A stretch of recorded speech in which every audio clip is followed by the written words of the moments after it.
Para saber qué es lo que hace funcionar una gran ciudad, hay que meterse bajo su piel y dejar al descubierto su fuerza vital.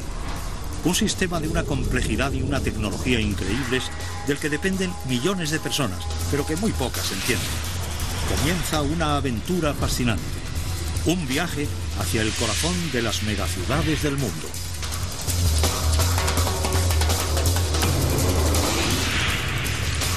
Megaciudades.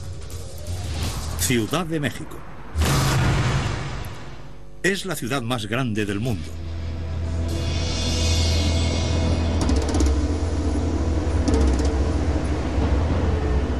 Abarca más de 1.400 kilómetros cuadrados.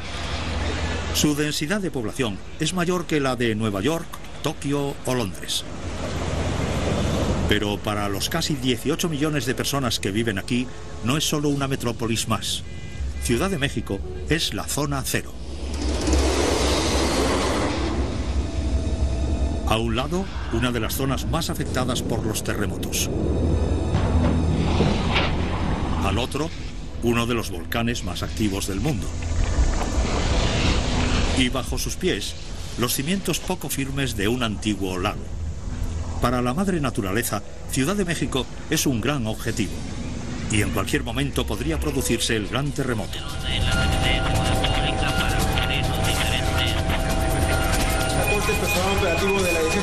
Incidente en cuanto a las presas. Guarden silencio.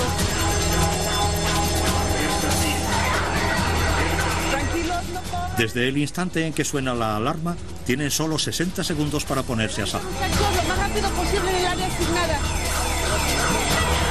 Lo más rápido posible en el área asignada.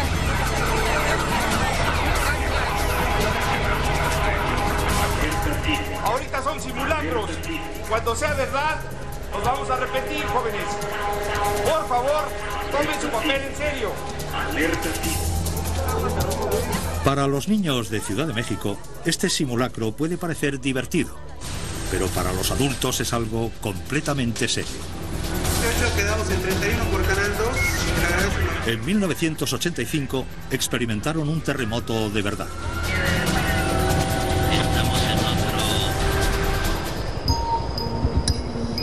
El peligro está frente a las costas de Acapulco, bajo las aguas tranquilas del Pacífico. El terremoto podría originarse en cualquier punto de la costa. Aquí, las placas tectónicas de Cocos y Rivera se están abriendo camino bajo la placa norteamericana.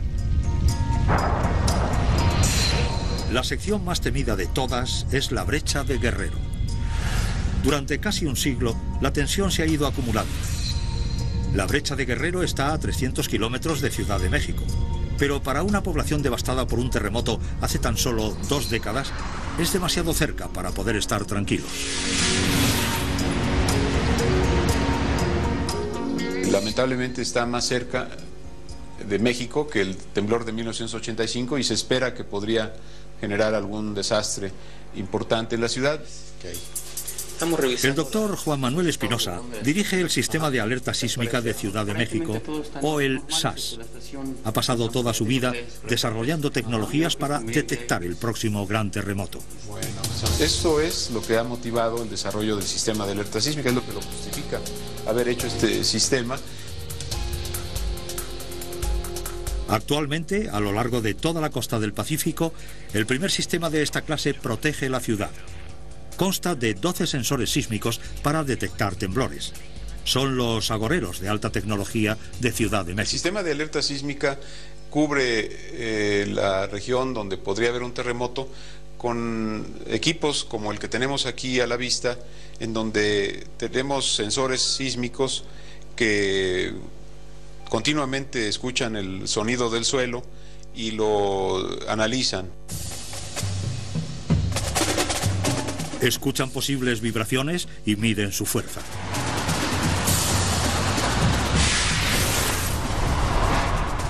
La fuerza de un terremoto se mide con la escala de Richter. Casi todo el mundo ha oído hablar de ella, pero pocos conocen sus diabólicas matemáticas.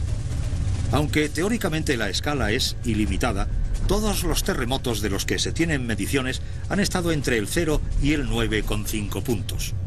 Pero un solo punto decimal puede significar un enorme incremento de la devastación. Cada punto decimal significa un 100% más de fuerza. En Ciudad de México, un terremoto de más de 7,5 puntos podría destruir edificios. El terremoto de 1985, que devastó la ciudad, fue de 8 puntos. Por encima de los 8 puntos, solo ruinas.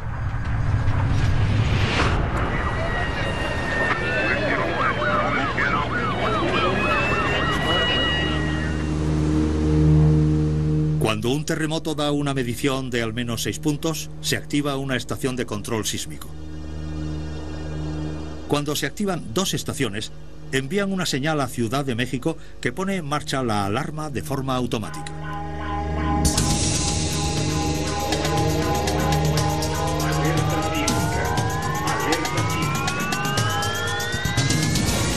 En Ciudad de México, la distancia significa tiempo.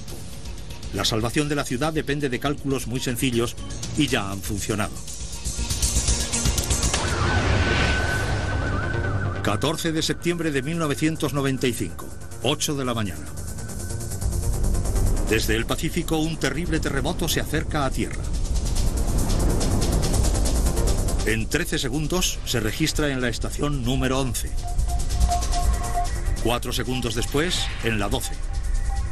El terremoto alcanza 7.3 en la escala de Richter y se acerca a Ciudad de México a una velocidad 12 veces superior a la del avión comercial más rápido.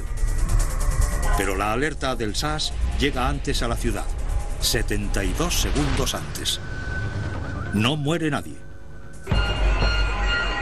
Cuando suena la alarma, se pone en marcha una coreografía muy estudiada. Los edificios se vacían, el metro cierra. Para evitar incendios, se corta la electricidad y las tuberías de gas se cierran. Los trabajadores de rescate se preparan, pero toda la línea de defensa civil de la ciudad depende de la delgada línea roja de centinelas, los sensores de terremotos de la costa. Si fallan, el terremoto llegaría sin previo aviso. Para evitar fallos, los sensores se revisan constantemente. Hoy le toca a un sensor de la estación de San Pedro cerca de Acapulco. Para Roberto Islas, solo llegar hasta aquí ya es complicado. El venir con las dificultades que uno tiene para dar mantenimiento a las estaciones al llegar al lugar, siempre tenemos ciertas dificultades, pero venimos motivados porque sabemos que el trabajo es importante, no nada más para uno mismo, sino para toda la gente que vive en la Ciudad de México, que en un momento dado ocurrió un temblor, un sismo, podríamos salvar muchas vidas. El equipo es tan delicado que es necesario protegerlo del sol subtropical y Roberto tiene que trabajar rápido. 2.5. Las rutinas de mantenimiento las hacemos por bimestre, es decir, cada 2 meses venimos a revisar cada uno de los parámetros tanto del equipo sensor que tenemos en la parte de aquí, como el equipo de comunicaciones que está en la torre. Le medimos los parámetros de voltaje con el apoyo del multímetro que tenemos aquí enfrente. El sensor pasa la inspección. El vigía electrónico controla fielmente su puesto. En la interminable guerra contra la madre naturaleza, Ciudad de México está a la defensiva. Siempre alerta, sin saber nunca cuándo se verá obligada a revivir una pesadilla. El día que tembló la tierra.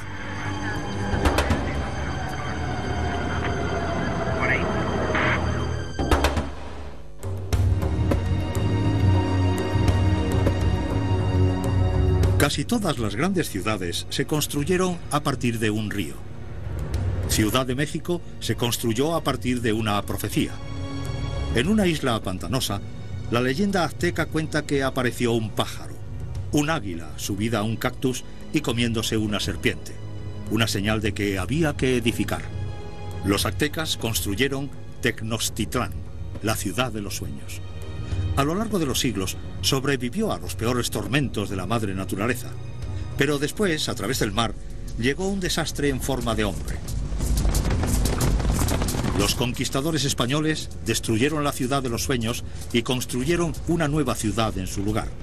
Siglos después, el desastre sigue llegando desde el mar. el epicentro de los terremotos más fuertes de Ciudad de México. Está temblando un poquitito. No se asusten, vamos a quedarnos. Les doy la hora. 7 de la mañana. 19 de septiembre de 1985, poco después de las 7 de la mañana, la ciudad se despierta con una noticia terrible. Sigue temblando un poquitito, pero pues vamos a tomarlo con una gran tranquilidad. Vamos a esperar un segundo para poder hablar.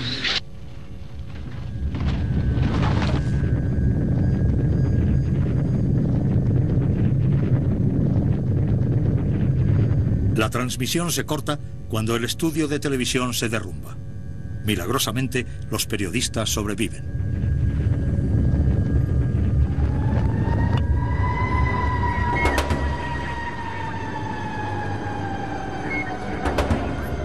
Pues yo me estaba vistiendo, pero mi primera preocupación, porque todas las estaciones de televisión salieron del aire, fue ver qué había pasado en el lugar donde yo trabajaba.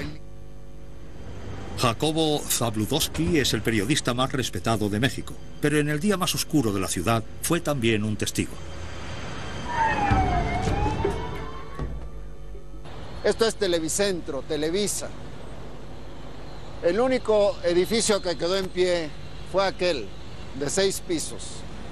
Todo esto donde había teatros, estudios, había salas de grabación, había archivos, se destruyó.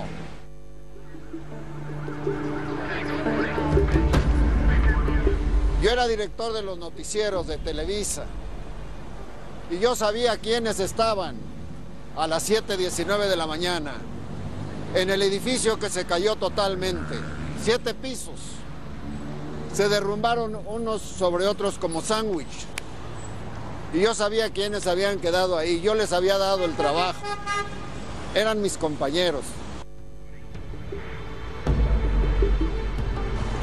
En este lugar murieron más de 100 personas. Nunca hemos sabido con exactitud. Hemos establecido el número en aproximadamente 100.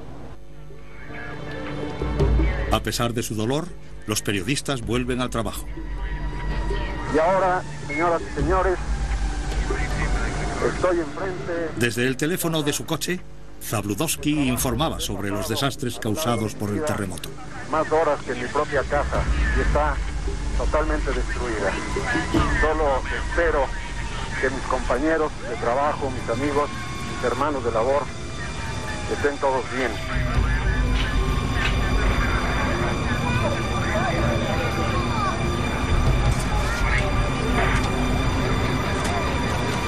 Para los millones de personas que estaban sin electricidad, la radio a pilas era la única manera de informarse. Tengo la certeza de decir que estoy en presencia de uno de los más grandes desastres que he visto en la historia de la Ciudad de México desde que nací en ella. El dolor de toda una ciudad encontró una voz. Estoy mirando hacia el sur la avenida San Juan de Letrán y es el aspecto de un desastre, como si hubiera caído una bomba. Mientras un hombre hacía la crónica del desastre, otro luchaba por sobrevivir. Lo recuerdo muy bien, mira. Esto pegó contra esa esquina de ahí, rompió exactamente a ese nivel, rompió los pisos y yo me caí aquí. Aquí me quedé sepultado, junto con todo el rubble, ¿no? Pedro Ferriz de Con vivió para convertirse en el presentador de radio más popular de la nación. Pero en 1985 fue solo una víctima más de una mala construcción. Y yo creo que muchos de los edificios se cayeron producto de la corrupción. En este país había un reglamento de construcciones y, si bien es cierto, las autoridades supervisaban los planos, hubo materiales que se emplearon que fueron menos calificados de los que se tenían que haber empleado, se emplearon menos materiales, se usó menos acero, se usaron menos calidades de concretos y eso trajo por consecuencia el que se cayeran muchos edificios que desde mi punto de vista no se debieron de haber caído. Ni siquiera los edificios más importantes habían sido construidos para resistir los temblores. Un par de cuadras más para allá está el Hospital Nacional de México. Se cayó. Cuando que los hospitales, las iglesias, los estadios, los lugares públicos tienen que ser construidos de una manera diferente, no se pueden caer. Se cayó completo. Ahí hubo niños, bebés, que estuvieron 15 días bajo los escombros, sin agua, sin alimentos, y los sacaron vivos de allá. Vivos. Son milagros que andan caminando por las calles de la Ciudad de México hoy, en el 2004. De hecho, pues un milagro fui yo. Yo pensé que aquí me iba a quedar muerto.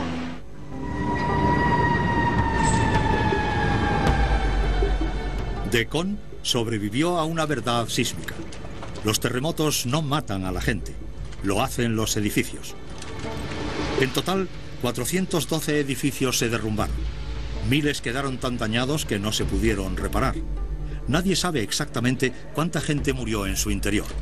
Algunos dicen que 10.000. Otros cálculos llegan hasta 30.000. Lo que hizo que los daños fueran tan terribles fue el tipo de suelo sobre el que se asienta la ciudad. Una cosa es muy clara, ¿no? El subsuelo de la Ciudad de México es muy variable. El doctor Sri Krishna Singh es el director del Instituto Sismológico de la Universidad de México. Donde estamos en este momento, la ciudad universitaria, donde está la universidad, pues no hay peligro en general de los sismos, porque esta zona, el subsuelo, pues es volcánico, es bastante duro el subsuelo, por lo tanto no hay tanta amplificación de las ondas. Sin embargo, la zona del lago es una parte de la ciudad que eso sí que es muy vulnerable. El centro de la ciudad se levanta sobre el lecho de un antiguo lago. Se suponía que era una base sólida, pero es un amplificador sísmico.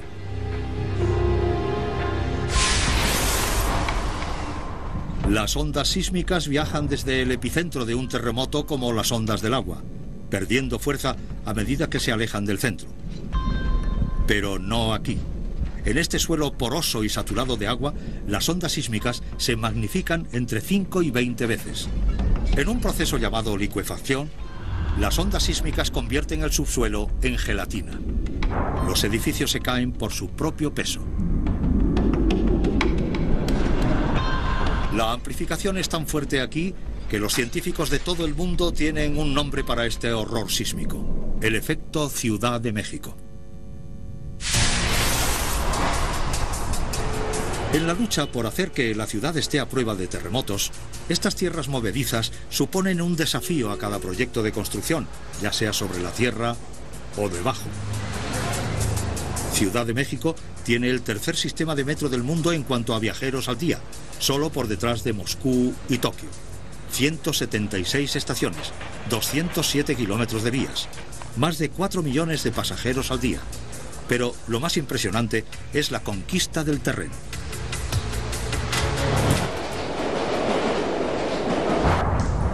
Cuando iniciaron las obras del sistema de transporte colectivo, se encontraron que era un terreno muy fangoso. Entonces todo esto no fue tan fácil, la construcción del sistema de transporte colectivo. La solución fue una técnica de construcción llamada muros de Milán. Se cavan dos fosos paralelos y después se rellenan de cemento y barras de acero para formar las paredes del túnel del metro. Entre esas paredes se construye el propio túnel. Pero los ingenieros se encontraron con un obstáculo: una ley de flotación llamada el principio de Arquímedes, el mismo principio que permite que un submarino suba, se hunda o flote. El túnel tenía que pesar exactamente lo mismo que la tierra que se estaba excavando. Si pesase menos, se elevaría. Más y se hundiría. En lugar de eso, el túnel tenía que flotar en el suelo. Para garantizar el equilibrio, los ingenieros calibraron con gran precisión el peso de las paredes para que coincidiera con el de la tierra retirada. Encima de las estaciones compensaron la diferencia construyendo edificios. Nadie sabía si los muros de Milán resistirían a un terremoto. Entonces llegó 1985. El terremoto derribó el Hospital Juárez. La estación de metro que estaba debajo, intacta. El sistema al completo cabalgó sobre las ondas sísmicas flotando en el subsuelo. De hecho, los túneles fueron la única vía de acceso a muchas zonas devastadas. Sin embargo, mientras los túneles avanzan, la mayor obra de ingeniería se está realizando en la superficie. Mientras la ciudad duerme, el trabajo continúa en uno de los proyectos más grandes de su historia, el segundo piso. Tendrá 12 kilómetros cuando esté terminado y está construido directamente sobre el periférico, la congestionada carretera que rodea la ciudad.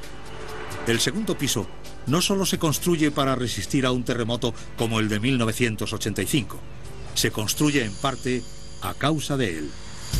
La gente dejó la ciudad para irse a vivir a las afueras, buscando lugares más seguros en los que construir. De hecho, la ciudad empezó a crecer extensivamente. Por cierto, generando muchos problemas, porque mientras más viajas, pues más problemas de tráfico, de contaminación tú tienes. El temblor del 85 en la ciudad generó un shock. Claudia Scheinbaum es la directora del proyecto. Su objetivo es dar viabilidad a la zona poniente de la ciudad y en particular dividir los viajes largos para que vayan por la parte alta y los viajes cortos para que vayan por la parte baja. El objetivo de Scheinbaum, descongestionar las carreteras sin crear una trampa mortal. La solución, domar el terreno inestable. El segundo piso estará sujeto por 179 pilares que formarán un anillo alrededor de la ciudad. De media, cada uno medirá 16 metros de alto y pesará 100 toneladas. Erigir cada uno de ellos es un desafío de ingeniería en sí mismo. Primero, hay que analizar el subsuelo. Cada punto de la ciudad es diferente y cada fosa tiene que cavarse a una profundidad suficiente para resistir las ondas sísmicas. Después de colocada la columna, se levanta y se fija a sus cimientos subterráneos. El amarre de la columna con la zapata lleva un proceso de ingeniería que se llama de postensado. Entonces se ponen cables y después los jala una fuerza que los mantiene jalados por 50, 60, 70, muchos años. Después de la columna viene una trave. Esta trave son alrededor de 400 traves que se tienen que montar todas de noche. Y después vienen tabletas, que son alrededor de 2.200 tabletas en todo el segundo piso. Cada pieza de estas, por ejemplo la que se va a montar el día de hoy, pesa alrededor de 200 toneladas.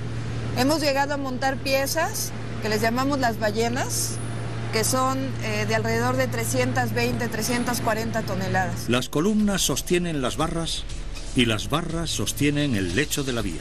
Para cualquier ingeniero, un proyecto como este está lleno de obstáculos, pero Scheinbaum tiene que superar un obstáculo al que pocos se enfrentan. Su obra tiene que ser capaz de soportar un terremoto. Este segundo piso puede aguantar un temblor mucho mayor que el de 1985, así está calculado, pero inclusive pudiera llegar a aguantar más que esto, ¿no?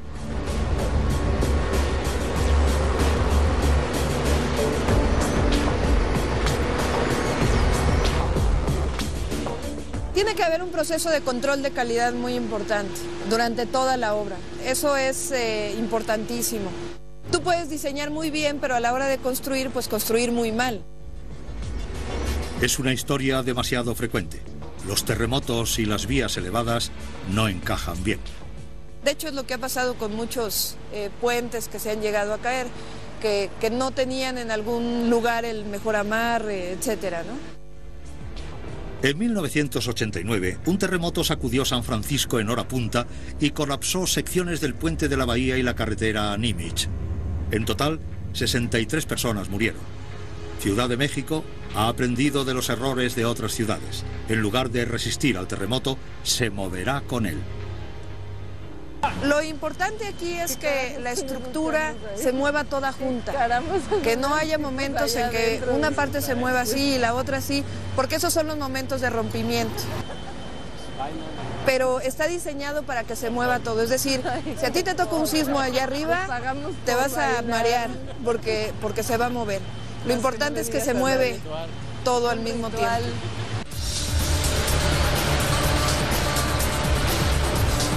El tamaño del proyecto da vértigo.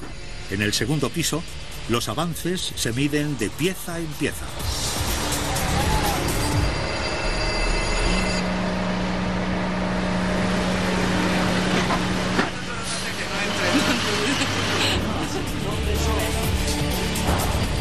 Encaja perfectamente. Ahora solo quedan 399 más. El segundo piso es una señal de que la ciudad se recupera. Para reconstruirse tras el desastre de 1985, la Ciudad de México tuvo que superar su nerviosismo y su miedo a las alturas, a pesar del riesgo cada vez más alto.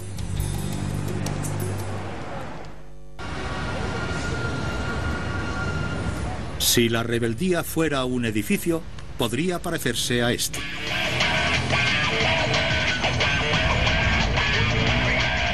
Esta es la Torre Mayor, el rascacielos más alto de la ciudad. Con 55 pisos, es el edificio de más altura de Latinoamérica. El presidente Vicente Fox lo llama el símbolo de un nuevo México. Y así es. 2 décadas después del desastre del terremoto de 1985, la Ciudad de México ya no tiene miedo de subir hasta el cielo. Algunos hechos muy relevantes es que incluso inmediatamente después del sismo, la norma de esta ciudad cambió. De manera emergente se publicaron algunas normas que decían que solamente podíamos construir hasta 4 niveles.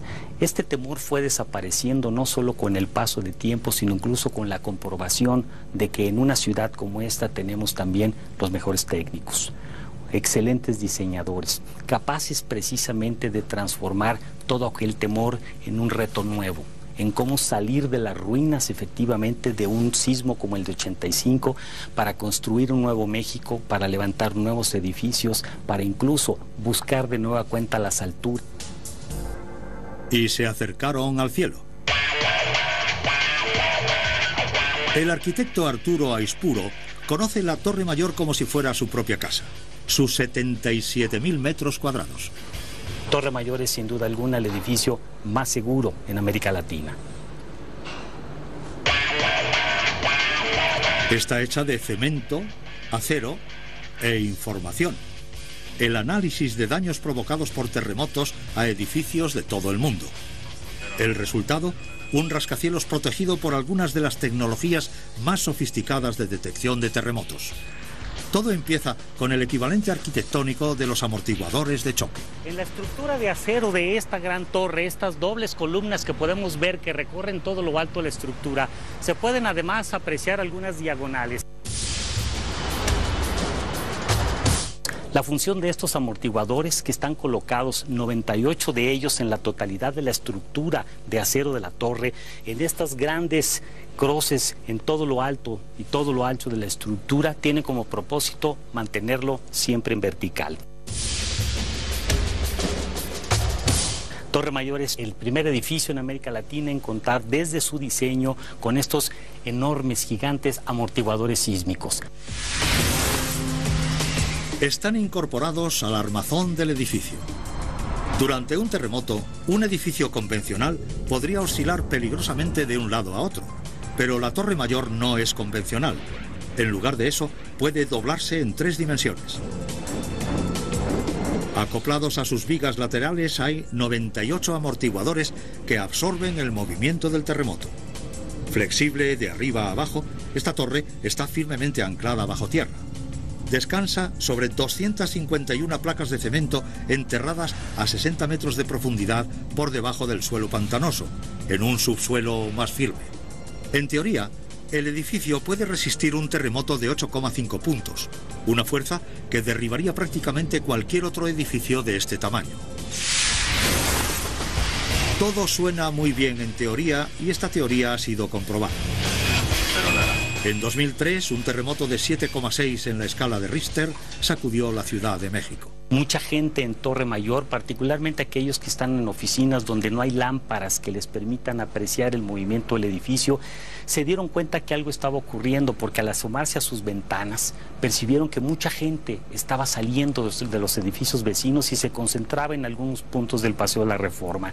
Algunas de las anécdotas que nuestros propios inquilinos contaban después de ese movimiento tiene que ver precisamente con que no sintieron la oscilación. Esto fue una comprobación clara incluso de cómo los amortiguadores sísmicos vienen a reducir tanto la oscilación del edificio que llega a ser incluso imperceptible para muchas gentes aquí. Los terremotos matan de dos maneras: cuando los edificios se derrumban o cuando cunde el pánico. La Torre Mayor está diseñada para prevenir ambas situaciones.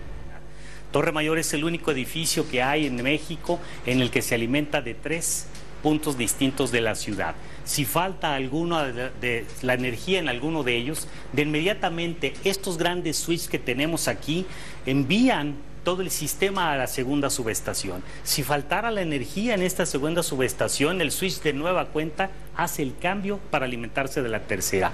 Lo que nos permite eso es que no se vaya la luz en Torre Mayor. La gente no entra en pánico. Y no entra en pánico precisamente porque no se va la luz. Y eso nos ayuda a hacer un desalojo más ordenado, más seguro de todos los inquilinos. Cuando se produce un terremoto, lo más probable es que haya mucha gente en los ascensores. Pero en Torre Mayor no se deja nada al azar. Estos ascensores se mueven a 1/3 de kilómetro por minuto. Para poder apreciar su velocidad, se necesita la perspectiva adecuada.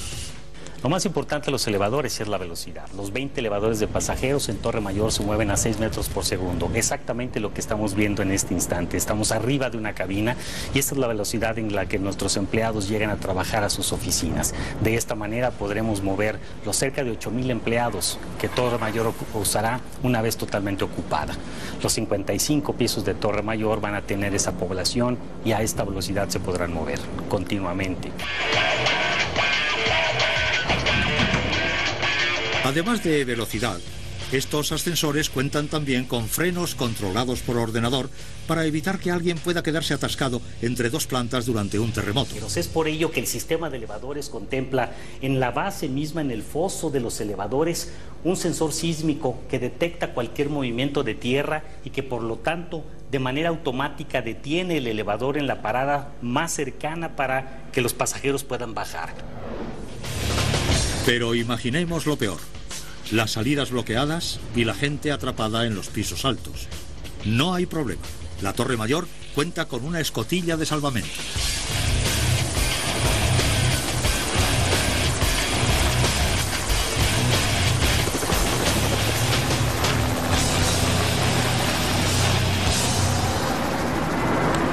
Ya terminó la operación. Hay que avisarle a todos los muchachos para que terminen en coches la maniobra de seguridad. En la Ciudad de México, un rascacielos construido para salvar vidas es un diseño revolucionario, posible solo gracias a una revolución en la cultura y los estándares de construcción. Existen muchos mitos rotos por Torre Mayor. Uno de ellos fue, por ejemplo, que durante su construcción, de alguna manera era una casi tradición que alguien tenía que perder la vida en un rascacielos, en un edificio alto. Había casi una tabla en la que decía que cada 10 pisos prácticamente como norma alguien tenía que perder la vida. En Torre Mayor nadie perdió la vida durante la construcción, no la ha perdido hasta hoy, por precisamente cumplir de nuevo con una cultura distinta, con un México diferente. La Torre Mayor se alza sobre Ciudad de México como un signo de estabilidad. En la distancia se alza otro punto de referencia. Un sombrío recordatorio del traicionero suelo sobre el que se levanta la ciudad.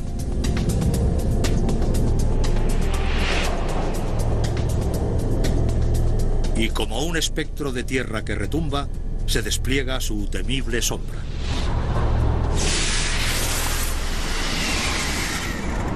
Los mexicanos lo llaman el Popo, diminutivo de su nombre azteca, Popocatépetl, la montaña de fuego. Y todavía es de fuego. Las mismas fuerzas que producen los terremotos de la zona, el choque de placas tectónicas, forman y alimentan el Popo. Es uno de los volcanes más activos del mundo. El centro de la ciudad está a casi 60 kilómetros del Popo. Pero incluso en el centro de la ciudad, un paseo por el parque puede ser peligroso. Esto es parte de una erupción y es un flujo de lava. La gente que considera que los volcanes no representan un reto hacia la ciudad o que la pudieran poner en un cierto peligro, la respuesta sería es todo lo contrario. Parte de lo que el doctor Carlos Valdés González es un experto en terremotos y vulcanología del Instituto Sismológico. La realidad es que la Ciudad de México, la mitad de la Ciudad de México está asentada sobre un depósito de lava proveniente de diferentes volcanes.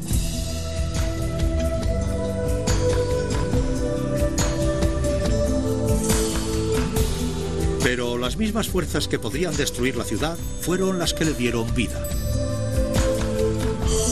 La riqueza de este suelo, el bosque, las zonas cultivables y la razón de un asentamiento de nuestros antepasados en este lugar tiene que ver con la presencia de los volcanes. Sin los volcanes no habría un suelo fértil, no habría un clima como el que vivimos y entonces probablemente los mexicanos de ahora no viviríamos aquí.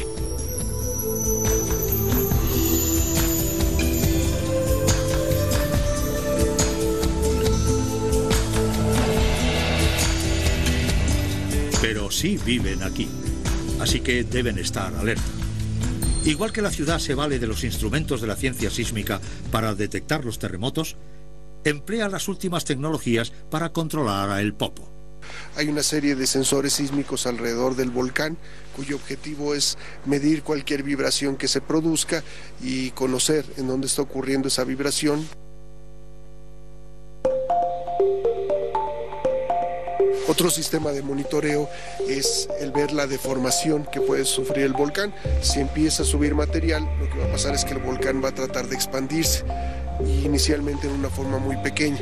Entonces de esta manera se tienen sistemas, uno muy importante es un rayo láser que va hasta un reflector que se encuentra en el volcán y regresa.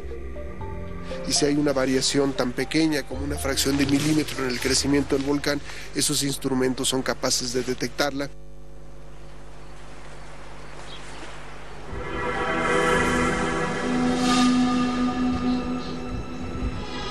Los sensores y los láseres no son las únicas armas de su arsenal. Se toman muestras de ceniza, material que ha emitido el volcán, se analizan, se ve el contenido que tienen, que también son indicadores de la posible futura actividad.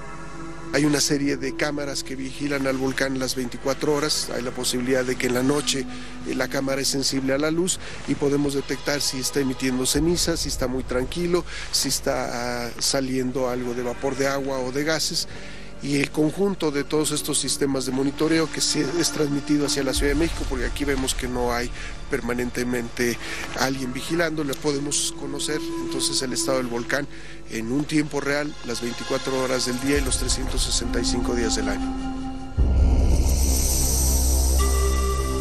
Desde 1995, el Popo echa humo, trayéndonos a la mente imágenes de catástrofe.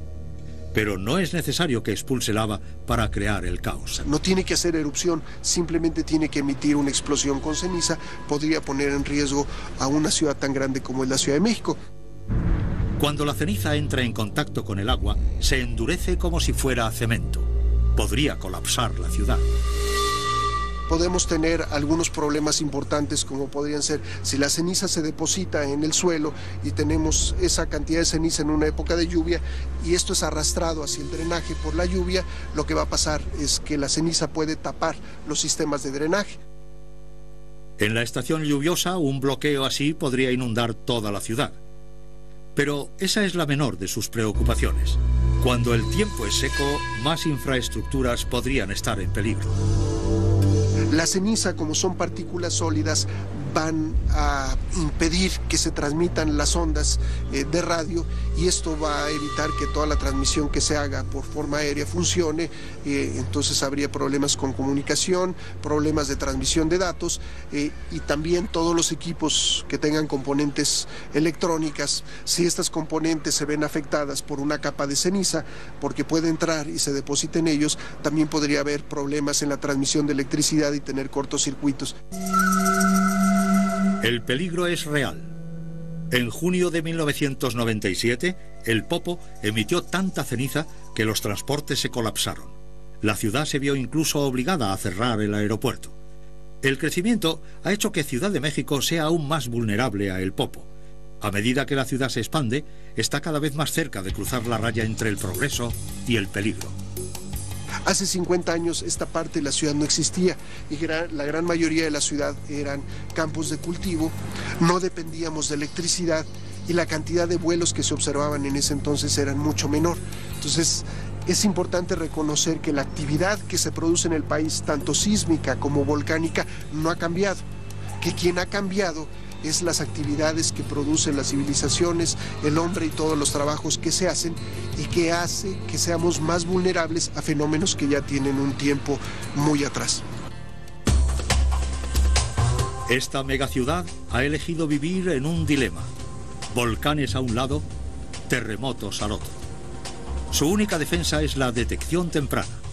Desde el Popo hasta la Brecha de Guerrero, los vigías de la ciudad están alerta.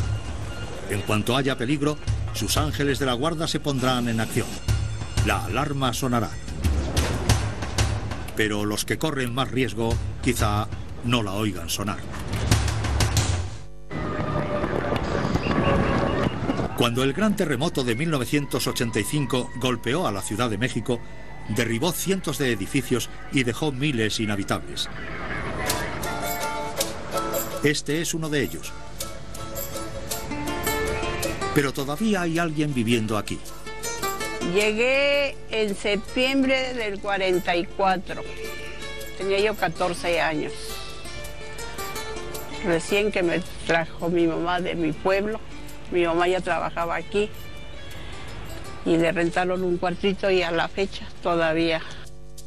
Pilar Valderrama superó el terremoto de 1985 en mejor estado que el edificio. Nos agarró a media azotea, pero yo nunca he corrido así a la hora que es el temblor.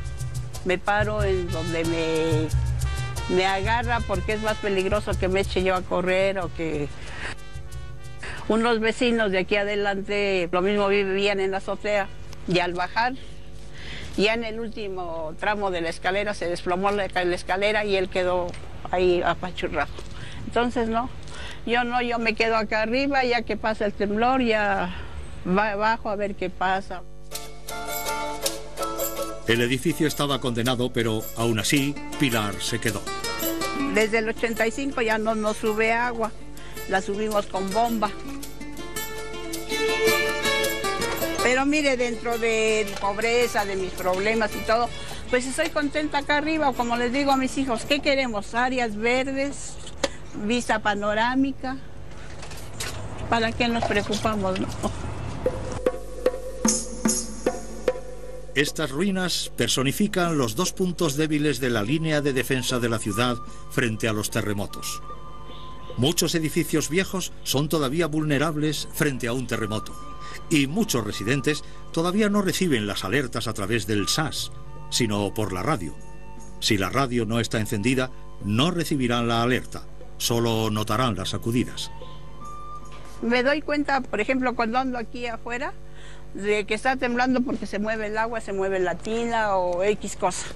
Pero alarmas así no se oyen. Yo pongo mi fe en el Señor de allá arriba, en Dios, que es el único que nos mueve, nos cuida. No es el único. Cuando el siguiente terremoto azote la Ciudad de México, esta podrá contar con una última línea de defensa. Estos son los Cóndores, un grupo de las fuerzas especiales del distrito. Con matrícula Xochimilco-Foca. Actúan como ambulancia aérea para todos los hospitales de la ciudad. Si se produjera un terremoto, podrían ser los únicos capaces de llegar a tiempo hasta las víctimas. La respuesta es inmediata. Inmediatamente, en cuando suena nuestra alarma, lo que estemos haciendo lo dejamos hacer y inmediatamente nos vamos hacia nuestro helicóptero y salimos.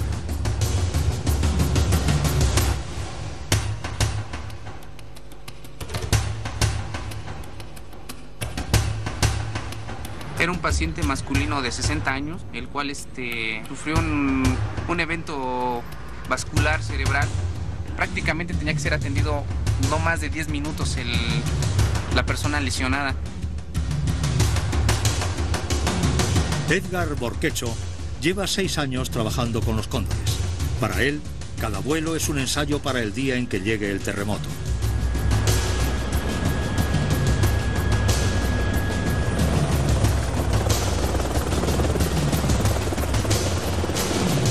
Hoy van a poner a prueba su entrenamiento. Claro que era muy serio, puesto que arriba convulsionó y se le tuvo que dar maniobras para que saliera de su ataque que tenía en esos momentos. Si hubiera sido por ambulancia terrestre, te tardan como 40 minutos. Lo mejor de esto es de que volvimos a salvar una vida más, se entregó el paciente con vida y ya está en buenas manos.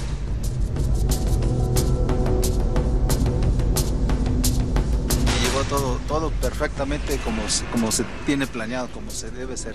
Esa fue nuestra misión de hoy. Con eso nos damos por satisfechos este día. Mañana puede haber más o así, todos los días puede haber alguna otra clase de contingencia o de emergencia. Hoy han salvado una vida. Mañana podrían ser miles.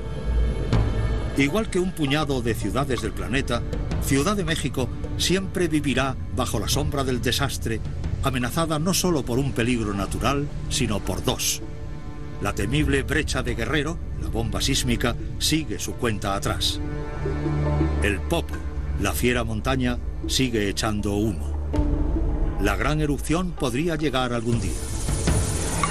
Para los que se encargan de proteger millones de vidas, el lema sigue siendo la vigilancia eterna.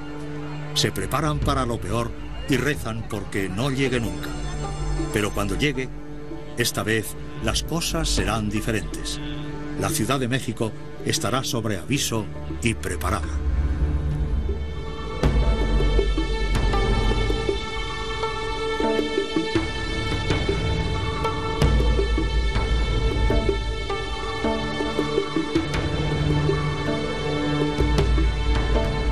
En 1997, el Popo emitió tanta ceniza que los transportes se colapsaron. La ciudad se vio incluso obligada a cerrar el aeropuerto. El crecimiento ha hecho que Ciudad de México sea aún más vulnerable a el Popo. A medida que la ciudad se expande, está cada vez más cerca de cruzar la raya entre el progreso y el peligro. Hace 50 años esta parte de la ciudad no existía y la gran mayoría de la ciudad eran campos de cultivo, no dependíamos de electricidad y la cantidad de vuelos que se observaban en ese entonces eran mucho menor. Entonces es importante reconocer que la actividad que se produce en el país, tanto sísmica como volcánica, no ha cambiado, que quien ha cambiado es las actividades que producen las civilizaciones, el hombre y todos los trabajos que se hacen y que hace que seamos más vulnerables a fenómenos que ya tienen un tiempo muy atrás. Esta megaciudad ha elegido vivir en un dilema: volcanes a un lado, terremotos al otro. Su única defensa es la detección temprana. Desde el Popo hasta la brecha de Guerrero, los vigías de la ciudad están alerta. En cuanto haya peligro, sus ángeles de la guarda se pondrán en acción. La alarma sonará. Pero los que corren más riesgo quizá no la oigan sonar. Cuando el gran terremoto de 1985 golpeó a la Ciudad de México, derribó cientos de edificios y dejó miles inhabitables. Este es uno de ellos. Pero todavía hay alguien viviendo aquí. Llegué en septiembre del 44. Tenía yo 14 años. Recién que me trajo mi mamá de mi pueblo. Mi mamá ya trabajaba aquí. Y le rentaron un cuartito y a la fecha todavía. Pilar Valderrama superó el terremoto de 1985 en mejor estado que el edificio. Nos agarró a media azotea, pero yo nunca he corrido así a la hora que es el temblor. Me paro en donde me agarra porque es más peligroso que me eche yo a correr o que... Unos vecinos de aquí adelante lo mismo vivían en la azotea y al bajar, ya en el último tramo de la escalera se desplomó la escalera y él quedó ahí apachurrado. Entonces yo me quedo acá arriba, ya que pasa el temblor, ya bajo a ver qué pasa. El edificio estaba condenado, pero aún así Pilar se quedó. Desde el 85 ya no nos sube agua, la subimos con bomba. Pero mire, dentro de pobreza, me agarra porque es más peligroso que me eche yo a correr o que... Unos vecinos de aquí adelante, lo mismo vivían en la azotea, y al bajar, ya en el último tramo de la escalera se desplomó la escalera y él quedó ahí apachurrado. Entonces no, yo me quedo acá arriba, ya que pasa el temblor, ya bajo a ver qué pasa. El edificio estaba condenado, pero aún así Pilar se quedó. Desde el 85 ya no nos sube agua, la subimos con bomba.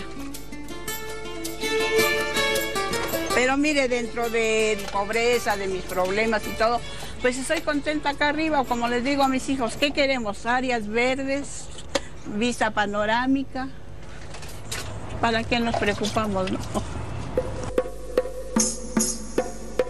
Estas ruinas personifican los dos puntos débiles de la línea de defensa de la ciudad frente a los terremotos. Muchos edificios viejos son todavía vulnerables frente a un terremoto y muchos residentes todavía no reciben las alertas a través del SAS, sino por la radio.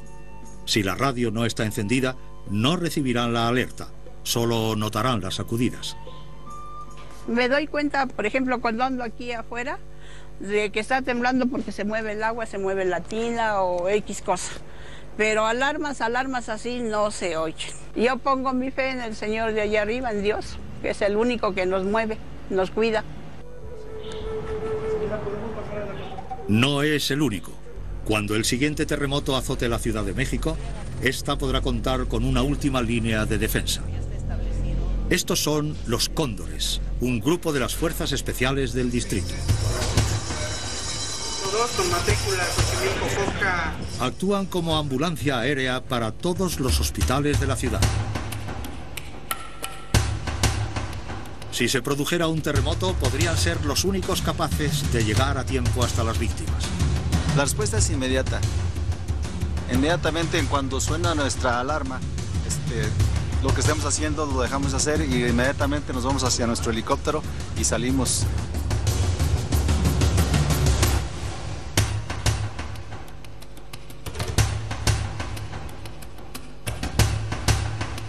Era un paciente masculino de 60 años, el cual sufrió un evento vascular cerebral. Prácticamente tenía que ser atendido no más de 10 minutos la persona lesionada. Edgar Borquecho lleva 6 años trabajando con los Cóndores. Para él, cada vuelo es un ensayo para el día en que llegue el terremoto. El Instituto Sismológico. La realidad es que la Ciudad de México, la mitad de la Ciudad de México está asentada sobre un depósito de lava proveniente de diferentes volcanes.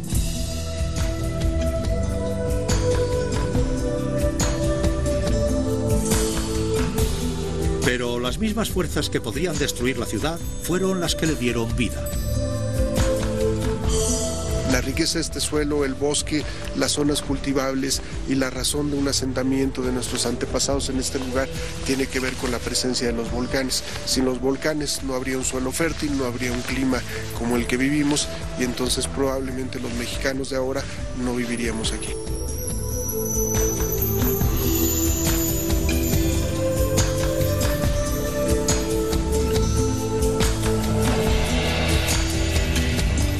Pero sí viven aquí, así que deben estar alerta.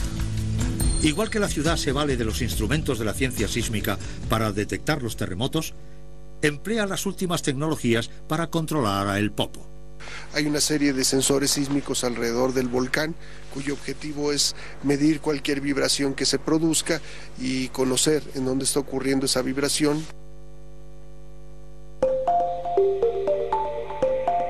Otro sistema de monitoreo es el ver la deformación que puede sufrir el volcán. Si empieza a subir material, lo que va a pasar es que el volcán va a tratar de expandirse y inicialmente en una forma muy pequeña. Entonces de esta manera se tienen sistemas, uno muy importante es un rayo láser que va hasta un reflector que se encuentra en el volcán y regresa. y si hay una variación tan pequeña como una fracción de milímetro en el crecimiento del volcán, esos instrumentos son capaces de detectarla.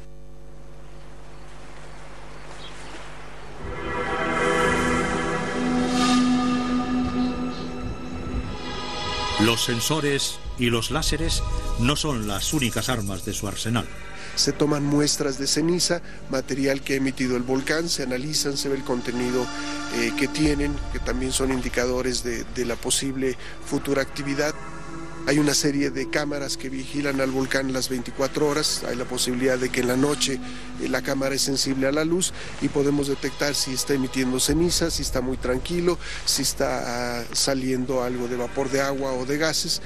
Y el conjunto de todos estos sistemas de monitoreo que es transmitido hacia la Ciudad de México, porque aquí vemos que no hay permanentemente alguien vigilando, le podemos conocer entonces el estado del volcán en un tiempo real, las 24 horas del día y los 365 días del año. Desde 1995, el Popo echa humo, trayéndonos a la mente imágenes de catástrofe. Pero no es necesario que En este lugar murieron más de 100 personas, nunca hemos sabido con exactitud. Hemos establecido el número en aproximadamente 100. A pesar de su dolor, los periodistas vuelven al trabajo. Y ahora, señoras y señores, estoy enfrente... Desde el teléfono de su coche, Zabludovsky informaba sobre los desastres causados por el terremoto. Más horas que en mi propia casa y está totalmente destruida. Solo espero que mis compañeros de trabajo, mis amigos, mis hermanos de labor, estén todos bien.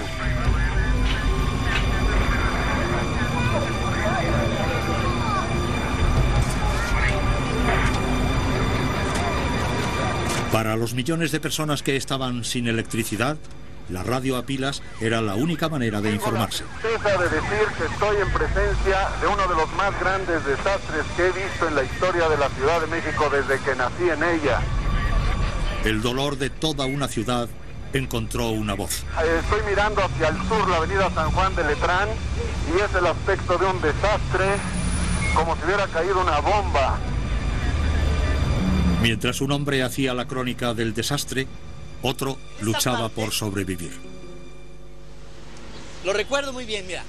Esto pegó contra esa esquina de ahí, rompió exactamente a ese nivel, rompió los pisos y yo me caí aquí. Aquí me quedé sepultado, junto con todo el rubble, ¿no? Pedro Ferriz de Con vivió para convertirse en el presentador de radio más popular de la nación. Pero en 1985 fue solo una víctima más de una mala construcción. Y yo creo que muchos de los edificios se cayeron producto de la corrupción.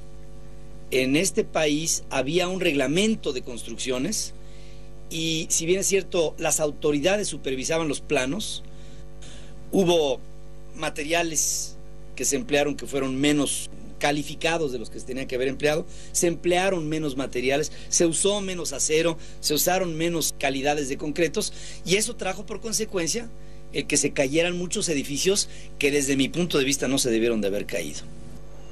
Ni siquiera los edificios más importantes habían sido construidos para resistir los temblores. Un par de cuadras más para allá está el Hospital Nacional de México, se cayó. Cuando que los hospitales, las iglesias, los estadios, los lugares públicos tienen que ser construidos de una manera diferente, no se pueden caer. Se cayó completo. Ahí hubo niños, bebés que estuvieron 15 días bajo los escombros. Esta es la Torre Mayor, el rascacielos más alto de la ciudad. Con 55 pisos, es el edificio de más altura de Latinoamérica. El presidente Vicente Fox lo llama el símbolo de un nuevo México. Y así es. 2 décadas después del desastre del terremoto de 1985, la Ciudad de México ya no tiene miedo de subir hasta el cielo. Algunos hechos muy relevantes es que incluso inmediatamente después del sismo, la norma de esta ciudad cambió. De manera emergente se publicaron algunas normas que decían que solamente podíamos construir hasta 4 niveles. Este temor fue desapareciendo no solo con el paso de tiempo, sino incluso con la comprobación de que en una ciudad como esta tenemos también los mejores técnicos, excelentes diseñadores, capaces precisamente de transformar todo aquel temor en un reto nuevo, en cómo salir de las ruinas efectivamente de un sismo como el de 85 para construir un nuevo México, para levantar nuevos edificios, para incluso buscar de nueva cuenta las alturas. Y se acercaron al cielo. El arquitecto Arturo Aispuro conoce la Torre Mayor como si fuera su propia casa, sus 77.000 metros cuadrados. Torre Mayor es sin duda alguna el edificio más seguro en América Latina. Está hecha de cemento, acero e información. El análisis de daños provocados por terremotos a edificios de todo el mundo. El resultado, un rascacielos protegido por algunas de las tecnologías más sofisticadas de detección de terremotos. Todo empieza con el equivalente arquitectónico de los amortiguadores de choque. En la estructura de acero de esta gran torre, estas dobles columnas que podemos ver que recorren todo lo alto de la estructura, se pueden además apreciar algunas diagonales. La función de estos amortiguadores, que están colocados 98 de ellos en la totalidad de la estructura de acero de la torre, en estas grandes croces en todo lo alto y todo lo ancho de la estructura, tiene como propósito mantenerlo siempre en vertical. Torre Mayor es el primer edificio en América Latina en contar desde su diseño con estos enormes, gigantes amortiguadores sísmicos. Están incorporados al armazón del edificio. Durante un terremoto, un edificio convencional podría oscilar peligrosamente de un lado a otro, pero la Torre Mayor no es convencional. En lugar de eso, puede doblarse en 3 dimensiones.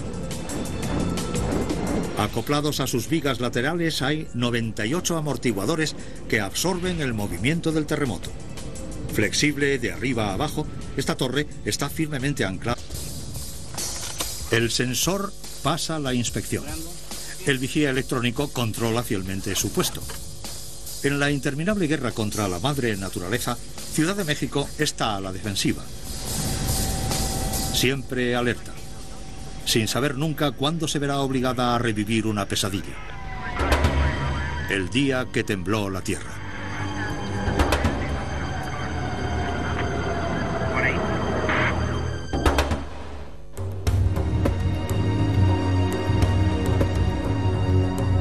Casi todas las grandes ciudades se construyeron a partir de un río.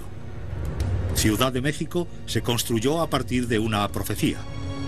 En una isla pantanosa, la leyenda azteca cuenta que apareció un pájaro, un águila subida a un cactus y comiéndose una serpiente, una señal de que había que edificar.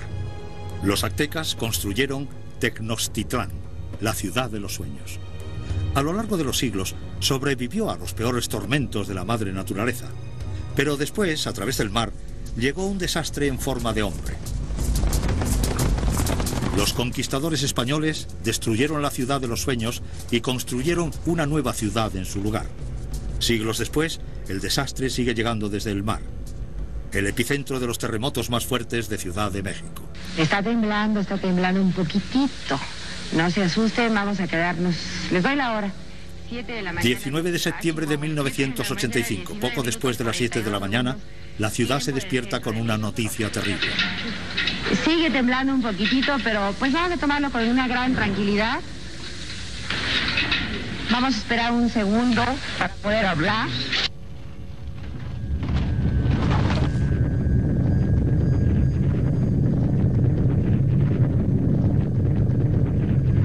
La transmisión se corta cuando el estudio de televisión se derrumba. Milagrosamente, los periodistas sobreviven.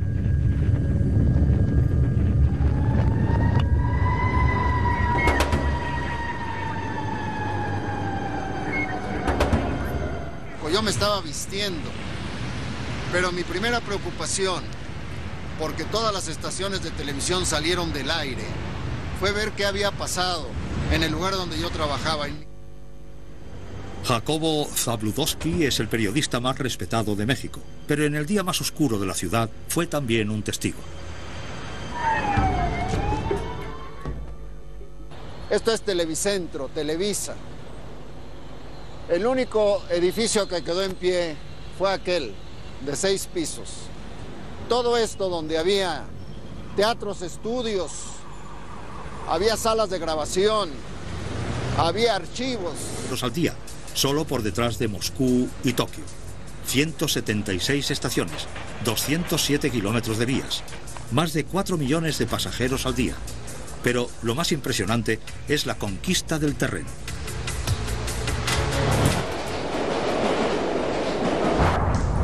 Cuando iniciaron las obras del sistema de transporte colectivo, se encontraron que era un terreno muy fangoso. Entonces todo esto no fue tan fácil, la construcción del sistema de transporte colectivo.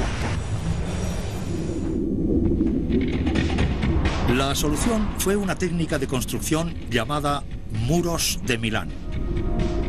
Se cavan 2 fosos paralelos y después se rellenan de cemento y barras de acero para formar las paredes del túnel del metro. Entre esas paredes se construye el propio túnel. Pero los ingenieros se encontraron con un obstáculo. Una ley de flotación llamada el principio de Arquímedes, el mismo principio que permite que un submarino suba, se hunda o flote. El túnel tenía que pesar exactamente lo mismo que la tierra que se estaba excavando. Si pesase menos, se elevaría. Más y se hundiría. En lugar de eso, el túnel tenía que flotar en el suelo. Para garantizar el equilibrio, los ingenieros calibraron con gran precisión el peso de las paredes para que coincidiera con el de la tierra retirada. Encima de las estaciones compensaron la diferencia construyendo edificios. Nadie sabía si los muros de Milán resistirían a un terremoto. Entonces llegó 1985. El terremoto derribó el Hospital Juárez. La estación de metro que estaba debajo, intacta. El sistema al completo cabalgó sobre las ondas sísmicas flotando en el subsuelo. De hecho, los túneles fueron la única vía de acceso a muchas zonas devastadas. Sin embargo, mientras los túneles avanzan, la mayor obra de ingeniería se está realizando en la superficie. Mientras la ciudad duerme, el trabajo continúa en uno de los proyectos más grandes de su historia, el segundo piso. Tendrá 12 kilómetros cuando esté terminado y está construido directamente sobre el periférico, la congestionada carretera que rodea la ciudad.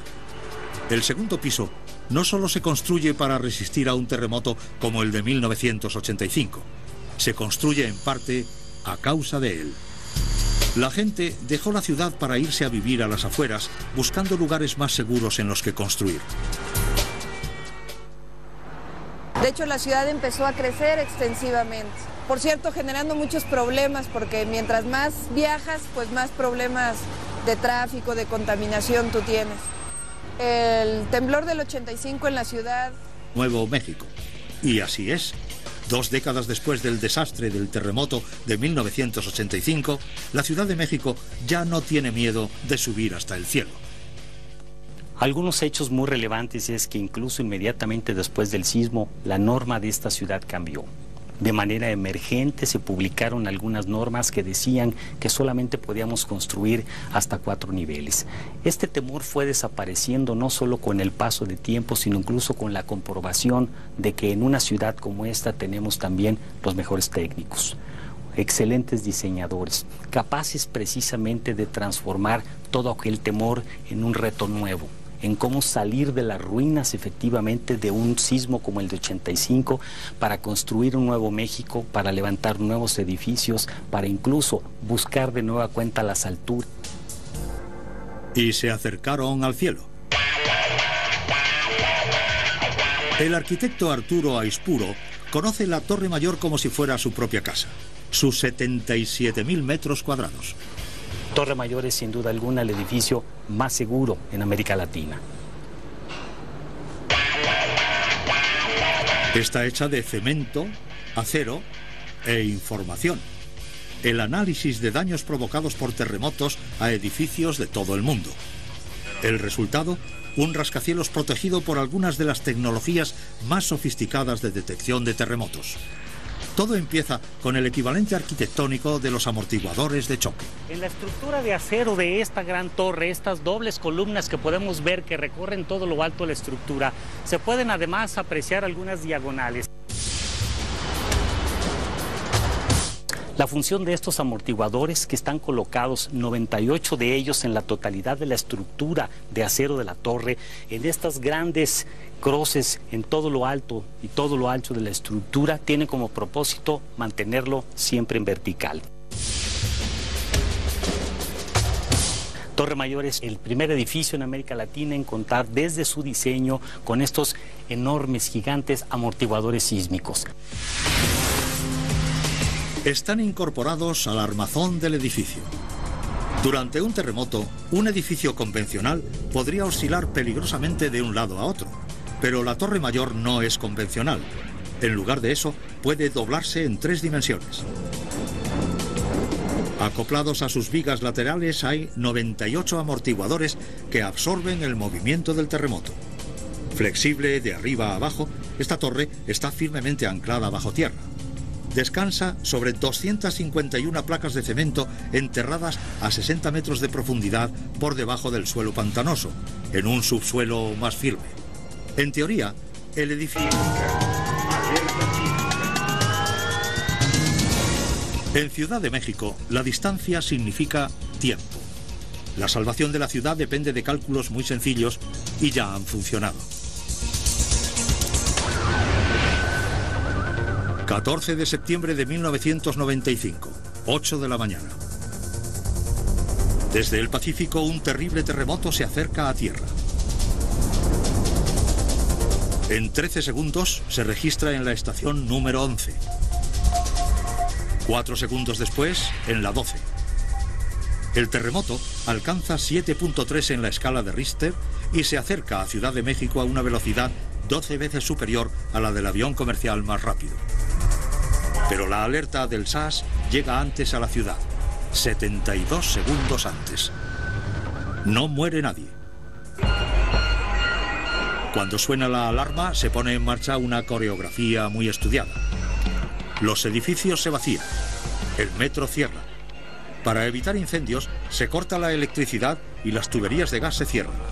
Los trabajadores de rescate se preparan, pero toda la línea de defensa civil de la ciudad depende de la delgada línea roja de centinelas, los sensores de terremotos de la costa. Si fallan, el terremoto llegaría sin previo aviso. Para evitar fallos, los sensores se revisan constantemente. Hoy le toca a un sensor de la estación de San Pedro cerca de Acapulco. Para Roberto Islas, solo llegar hasta aquí ya es complicado. El venir con las dificultades que uno tiene para dar mantenimiento a las estaciones al llegar al lugar, siempre tenemos ciertas dificultades, pero venimos motivados porque sabemos que el trabajo es importante, no nada más para uno mismo, sino para toda la gente que vive en la Ciudad de México, que en un momento dado ocurrió un temblor, un sismo, podríamos salvar muchas vidas. El equipo es tan delicado que es necesario protegerlo del sol subtropical y Roberto tiene que trabajar rápido. 2.5. Las rutinas de mantenimiento las hacemos por bimestre, es decir, cada 2 meses venimos a revisar cada uno de los parámetros tanto del equipo sensor que tenemos en la parte de aquí como el equipo de comunicaciones que está en la torre. Le medimos los parámetros de voltaje con el apoyo del multímetro que tenemos aquí enfrente. El sensor pasa la inspección. El vigía electrónico controla fielmente su puesto. En la interminable guerra contra la madre naturaleza, Ciudad de México está a la defensiva. Siempre alerta, sin saber nunca cuándo se verá obligada a revivir una pesadilla. Ando por las calles de la Ciudad de México hoy, en el 2004. De hecho, pues un milagro. Fui yo pensé que aquí me iba a quedar muerto.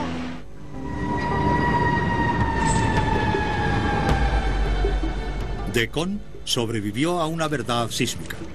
Los terremotos no matan a la gente, lo hacen los edificios. En total, 412 edificios se derrumbaron. Miles quedaron tan dañados que no se pudieron reparar. Nadie sabe exactamente cuánta gente murió en su interior.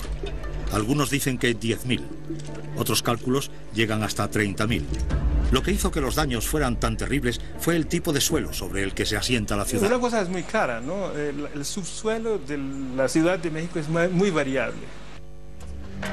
El doctor Sri Krishna Singh es el director del Instituto Sismológico de la Universidad de México. Donde estamos en este momento, la ciudad universitaria, donde está la universidad, pues no hay peligro en general de los sismos, porque esta zona, el subsuelo, pues es volcánico, es bastante duro el subsuelo, por lo tanto no hay tanta amplificación de las ondas.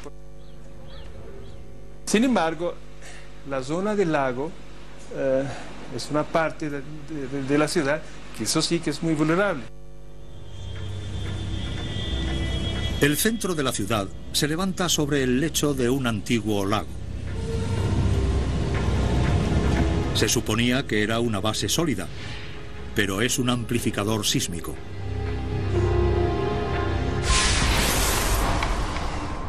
Las ondas sísmicas viajan desde el epicentro de un terremoto como las ondas del agua, perdiendo fuerza a medida que se alejan del centro.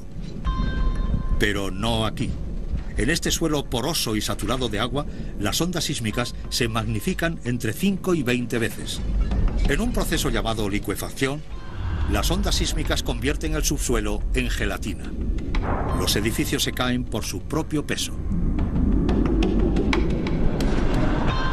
La amplificación es tan fuerte aquí que los científicos de todo el mundo tienen un nombre para este horror sísmico: el efecto Ciudad de México. En la lucha por hacer que la ciudad esté a prueba de terremotos, estas tierras movedizas suponen un desafío a cada proyecto de construcción, ya sea sobre la tierra o debajo. Ciudad de México tiene el tercer sistema de metro del mundo en cuanto a viajeros al día, solo por detrás de Moscú y Tokio. 176 estaciones, 207 kilómetros de vías, más de 4 millones de pasajeros al día. Pero lo más impresionante es la conquista del terreno.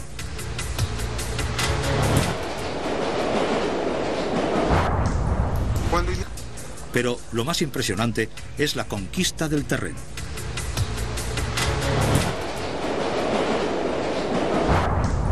Cuando iniciaron las obras del sistema de transporte colectivo, se encontraron que era un terreno muy fangoso. Entonces todo esto no fue tan fácil, la construcción del sistema de transporte colectivo. La solución fue una técnica de construcción llamada muros de Milán. Se cavan dos fosos paralelos y después se rellenan de cemento y barras de acero para formar las paredes del túnel del metro. Entre esas paredes se construye el propio túnel.